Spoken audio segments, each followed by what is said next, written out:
The United States is the key dynamic actor on the world stage at this moment in history. The ongoing global competition between the US and China will dominate the second quarter. In the broader context, Washington wants to check Beijing's emergence as an economic, military, and political power. The ongoing trade war is symptomatic of just that. Though the two countries will reach a deal to lift some of their reciprocal tariffs this quarter, a trade truce does not end the conflict between the United States and China. The competition will continue, and the US strategy will necessarily evolve. That said, Beijing isn't going to sit idly by in the face of continued US aggression. Other countries will increasingly be drawn into this fight.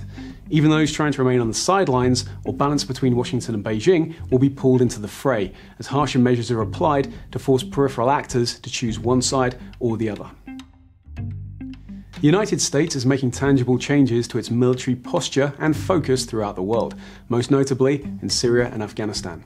This will encourage regional actors to take up the slack or take the initiative.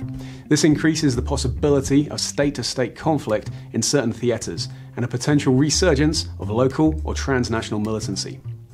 Washington is prioritizing its departure from the counterterrorism fight to free up resources to deal with China and Russia, the latter of which has been particularly belligerent, with Moscow using a hybrid approach to push back against Western sanctions. This means increased military, cyber, and socio-political activity in the European periphery and beyond. In the Middle East, Tehran's dissatisfaction with the Iran nuclear deal, or JCPOA, won't be enough to make it completely abandon the framework this quarter. Switching to the Korean Peninsula, the abrupt end of the US-North Korean nuclear summit doesn't mean that negotiations are dead. They'll simply remain in stasis as regional stakeholders, including China and South Korea, work to reset the talks. Key pillars of the global economic system are experiencing tremors.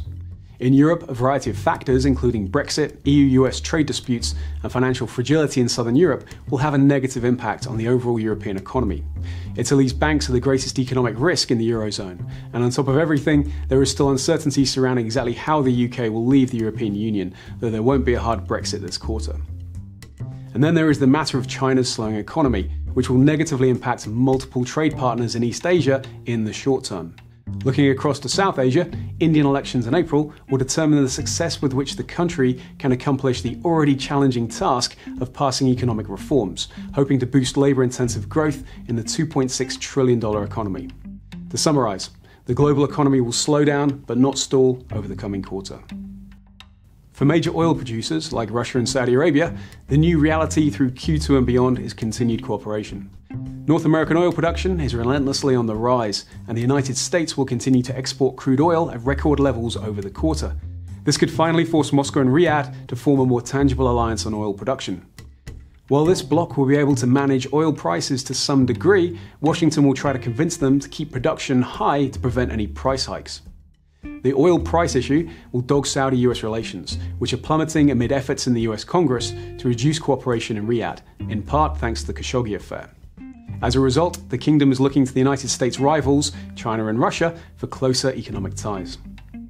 In Latin America, the Venezuelan energy situation remains dire, though foreign intervention is unlikely. Any forced political transition is ultimately dependent on the military support for the presidency in Venezuela.